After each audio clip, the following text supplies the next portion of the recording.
భారత రాజ్యాంగం భారత పార్లమెంట్ లో ఆమోదం పొంది 7.5 దశాబ్దాలు పూర్తయితున్న సందర్భంగా భారత పార్లమెంట్ లోపల సుదీర్ఘంగా భారత రాజ్యాంగ నిర్మాణం పట్ల జరిగినటువంటి కార్యక్రమాలు, భారత రాజ్యాంగం అమల్లోకి వచ్చిన తర్వాత ఈ దేశంలో అధికారంలో ఉన్నటువంటి పార్టీలు భారత రాజ్యాంగ నిర్మాత డాక్టర్ బిఆర్ అంబేద్కర్ పట్ల అవలంబించిన తీరు పట్ల దేశవ్యాప్తంగా ప్రజల్ని చైతన్యవంతం చేయాలని చెప్పి భారత ప్రధాని నరేంద్ర మోడీ గారి నాయకత్వంలో ఒక నిర్ణయం తీసుకోవడం జరిగిన వాస్తవాన్ని ప్రజలకు చెప్పాలనేటువంటి ఉద్దేశంతో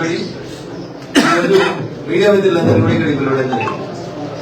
చాలా మంది కాంగ్రెస్ ఈ దేశంలో అధికారంలో ఉన్నటువంటి 5.5 దశాబ్దాన్ని గమనిస్తే అంబేద్కర్ గారికి సంబంధించినటువంటి కార్యక్రమాన్ని జయంతుల్ని వర్ధంతులకి మాత్రమే పరిమితం చేసింది తప్ప కాంగ్రెస్ పార్టీ ఏ రోజు కూడా భారత రాజ్యాంగ నిర్మాత డాక్టర్ బిఆర్ అంబేద్కర్ ని గౌరవించలేదు, రాజ్యాంగ స్ఫూర్తిని కొనసాగించలేదు. మేము అధికారంలోకి వచ్చినాం కాబట్టి కాంగ్రెస్ మీద బురద జల్లాలనే ఉద్దేశంతో చెప్పట్లేదు. ఎక్కువ సమయం తీసుకోకుండా ఒక 5 ముక్కల లోపల మొత్తం కట్టే కొట్టే తెచ్చేటట్టు 5.5 దశాబ్దాల కాంగ్రెస్ పాలనలో 5 తరాలు భారత రాజ్యాంగాన్ని, భారత రాజ్యాంగ నిర్మాతని బిఆర్ అంబేద్కర్ ని అవమానపరిచినటువంటి విధానాన్ని 5 అక్షరాల లోపల చెప్పి ముగించదలుచుకున్నారు. ఈ దేశానికి ఆపద్ధర్మంగా, అంటే దేశానికి స్వతంత్రం వచ్చింది, దేశానికి రాజ్యాంగం అమల్లోకి వచ్చింది, భారతదేశానికి ఎన్నికలు జరిగే కంటే ముందే భారతదేశ ప్రధానిగా జవహర్లాల్ నెహ్రూ గారు ఉన్నారు. ఎన్నికలు కాబట్టినటువంటి ప్రజాస్వామ్య ప్రభుత్వం కాదు. బిఆర్ అంబేద్కర్ గారు రాసిన రాజ్యాంగం ప్రకారం ఎన్నికలు జరగలేదు. ఇంకా అప్పుడే మొట్టమొదటిసారిగా భారత రాజ్యాంగానికి సవరణలు చేసిండ్రు జవహర్లాల్ నెహ్రూ గారు. ఇక్కడ స్టార్ట్ చేసింది కాంగ్రెస్ పార్టీ. జవహర్లాల్ నెహ్రూ కుటుంబం భారత రాజ్యాంగానికి తూట్లు పొడిచేటువంటి కార్యక్రమాన్ని, ఎన్నికలు జరిగి ప్రధానమంత్రిగా జవహర్లాల్ నెహ్రూ గారు రాజ్యాంగబద్ధంగా ఎన్నిక కాకంటే ముందే నామినేటెడ్ ప్రధానమంత్రి ఉన్నప్పుడే 2.5 సంవత్సరాలు దాదాపు భారత కాన్స్టిట్యూంట్ అసెంబ్లీలో చర్చించి రాసినటువంటి రాజ్యాంగానికి దాని ఇంక తడి ఆరే కంటే ముందే సవరణల దుకాణం మొదలుపెట్టింది కాంగ్రెస్ పార్టీ, జవహర్లాల్ నెహ్రూ గారు. ఇక్కడ స్టార్ట్ చేసిరు రాజ్యాంగానికి తూట్లు పొడిచే కార్యక్రమాన్ని. ఇక తర్వాత మొదటి ప్రధానిగా జవహర్లాల్ నెహ్రూ గారు చేసినటువంటి పనిని చాలా చేసిండ్రు. I don't want to go into all those details. రెండోసారి వారి నెక్స్ట్ జనరేషన్ లో వచ్చినటువంటి శ్రీమతి ఇందిరాగాంధీ గారు ఎమర్జెన్సీని తీసుకొచ్చి భారత రాజ్యాంగాన్ని, భారత రాజ్యాంగ హక్కులన్నింటినీ తూట్లు పడిచి తుంగలో తొక్కింది ఎవరంటే రెండో తరంలో వచ్చినటువంటి శ్రీమతి ఇందిరాగాంధీ గారు. ఇది రెండోసారి ఆ కుటుంబం, కాంగ్రెస్ కుటుంబం, గాంధీ నెహ్రూల కుటుంబం భారత రాజ్యాంగానికి రెండోసారి తూట్లు పడిచి ఈ దేశం లోపల ఎమర్జెన్సీ తీసుకొచ్చింది. మూడో తరం వచ్చింది అనుకోండి. ఆ తర్వాత తరాలకు వచ్చేసరికి రాజీవ్ గాంధీ గారు ప్రధానమంత్రి అయిన తర్వాత ఈ దేశ సర్వోన్నత న్యాయస్థానం సుప్రీంకోర్టు షాబాను అనేటువంటి ఒక కేసు లోపల కులం మతం ప్రాతిపదికను పక్కన పెట్టి ఎవరైనా భర్త భార్యను విడాకులు ఇస్తే భరణం చెల్లించాలని సుప్రీంకోర్టు బెంచ్ ఒక జడ్జిమెంట్ ఇచ్చింది. దాన్నే ఈ దేశ చరిత్రలో షాబానో కేసు అని ఒక కేసే చెప్పుకుంటూ వస్తారు. షాబానో కేసులో సుప్రీంకోర్టు ఇచ్చిన జడ్జిమెంట్ కాదని భారత రాజ్యాంగానికి సవరణ తెచ్చి ఆర్డినెన్స్ తీసుకొచ్చి పేద ముస్లిం మహిళలకి భరణం దక్కకుండా చేసినటువంటి నాయకుడు ఎవరంటే మూడో తరం ప్రధానమంత్రి గౌరవనీయులు రాజీవ్ గాంధీ గారు. ఇది కాంగ్రెస్ లో మూడో తరం వచ్చి కూడా రాజ్యాంగానికి తూట్లు పొడిచినటువంటి కార్యక్రమం. ఇక నాలుగో తరం వచ్చింది. ఈ దేశానికి సర్వోన్నత స్థానం భారత రాజ్యాంగం డాక్టర్ బిఆర్ అంబేద్కర్ గారు ఇచ్చినటువంటి గొప్ప హక్కు ప్రకారం ఈ దేశంలో అందరికంటే గొప్ప స్థానం ఎవరుంటుందంటే ప్రజల చేత, ప్రజల కొరకు ప్రజలే ఎన్నుకున్నటువంటి ప్రధానమంత్రిని కూడా కాదని, ప్రధానమంత్రి పక్కన ప్రధానమంత్రి కంటే పెద్ద కుర్చీని వేసుకొని యూపీఏ చైర్పర్సన్ హోదాలో ఒక రాజ్యాంగేతర శక్తిగా 10 సంవత్సరాలు ఈ దేశాన్ని పాలించినందుకు శ్రీమతి సోనియా గాంధీ గారు ప్రయత్నం చేసిండ్రు. భారత రాజ్యాంగానికి తూట్లు పొడిచిండ్రు. పేరుకే మన్మోహన్ సింగ్ గారిని ప్రధానమంత్రి కూర్చోబెట్టిండ్రు. కానీ రాజ్యాంగం గౌరవించి రాజ్యాంగం ఇచ్చినటువంటి అతిపెద్ద స్థానం ప్రధానమంత్రిగా ఉన్నటువంటి వారిని ఓ మౌనముని చేసి, ఓ కీలు బొమ్మను చేసి ఒక రాజ్యాంగేతర శక్తిగా యూపీఏ చైర్పర్సన్ గా సోనియా గాంధీ 4వ తరంలో భారత రాజ్యాంగాన్ని ఇబ్బందికరమైనటువంటి పరిస్థితుల్లోకి నెట్టింది. ఇప్పుడు వచ్చిన ఒక ఆయన లీడర్ ఆఫ్ అపోజిషన్ అని ఇప్పుడు ఉన్నాడు. కాంగ్రెస్ పార్టీ అధికారంలో ఉన్నప్పుడు మన్మోహన్ సింగ్ గారు ఈ దేశానికి ప్రధానమంత్రి ఉన్నప్పుడు 5వ తరం చేసిన ఆఖరి పని చెప్పి ముగిద్దాం ఈరోజు ప్రెస్ మీట్. ఈ దేశ ప్రధానమంత్రి, ఈ దేశ కేబినెట్ అన్నిటికంటే సర్వోన్నతమని భారత రాజ్యాంగం బిఆర్ అంబేద్కర్ గారు చెప్పింది. ఆ కేబినెట్ ఒక తీర్మానం చేసింది ప్రధానమంత్రి అధ్యక్షతన కూర్చొని. ఒక ఆర్డినెన్స్ ను పాస్ చేసింది భారత ప్రధానమంత్రి మన్మోహన్ సింగ్ గారి నాయకత్వంలో భారతదేశ కేబినెట్. 543 మంది ఎంపీలలో ఒక MP Rahul Gandhi. He was not the party president. He is not a cabinet minister. He is not above the constitution.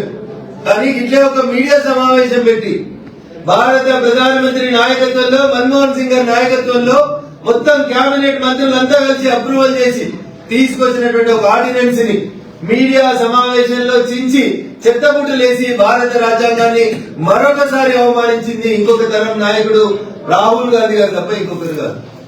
Starting from Nehru to Rahul Gandhi 5 generations వస్తే 5 జనరేషన్లు భారత రాజ్యాంగాన్ని ఎట్లా తుంగలో దొక్కాలని చూసింది తప్ప ఇంకొకటి కాదు. ఇలా లీడర్ ఆఫ్ అపోజిషన్ ఒక కొత్త కథ చెప్తున్నాడు. చేతిలో పుస్తకం పట్టుకొని తిరుగుతున్నాడు, చిన్న పుస్తకం. సేవ్ కాన్స్టిట్యూషన్ అని. చేసిన తప్పులకి నేను చెప్పిన 5 తప్పులు చెప్పిన.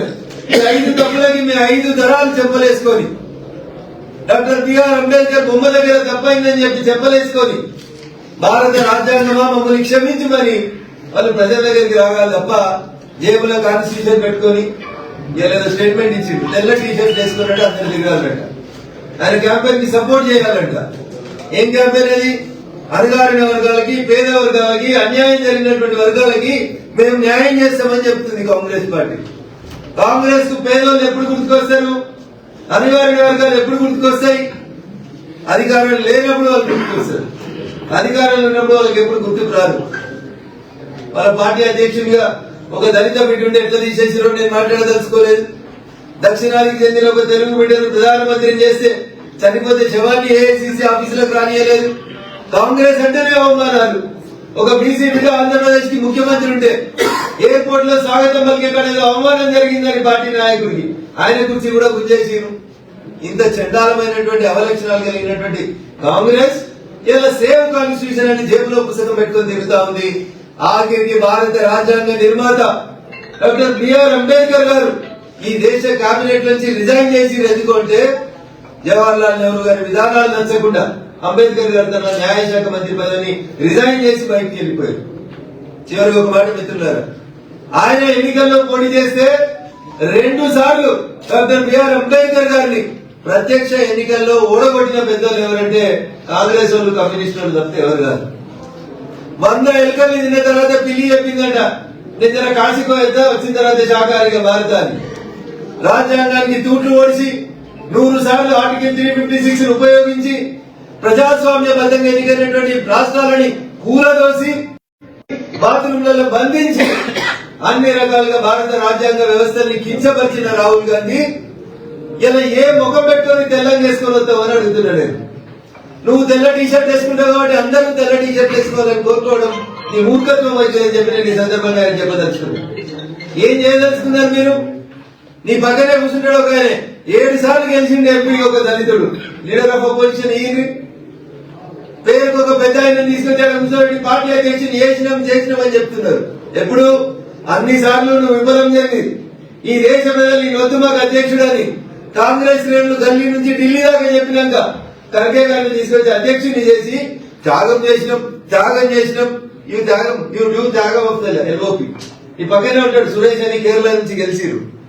7 సార్లు గెలిచిండ్రు. ఏం మాట్లాడాలో తెలియదు, సభా సాంప్రదాయాలు తెలియదు.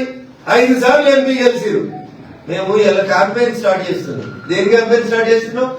How to insult the constitution అని క్యాంపెయిన్ స్టార్ట్ చేస్తున్నావా?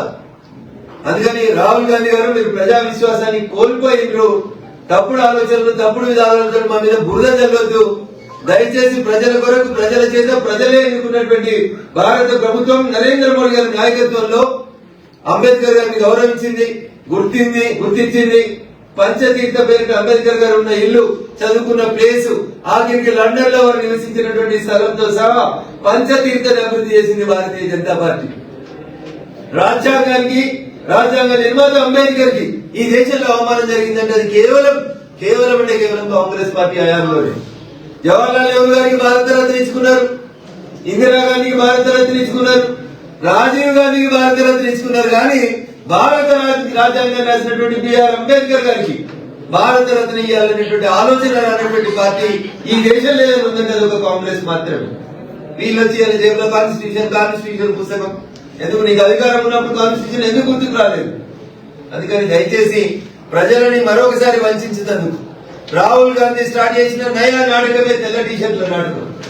అందుకని ప్రజలకు మేము సవినయంగా అప్పీల్ చేస్తా ఉన్నాం, don't participate in that campaign, don't give any strength to the leader of opposition, because always he and his family always they try to violate the rules and regulations of the Indian Constitution written by Honorable Dr. B.R. Ambedkar. Thank you.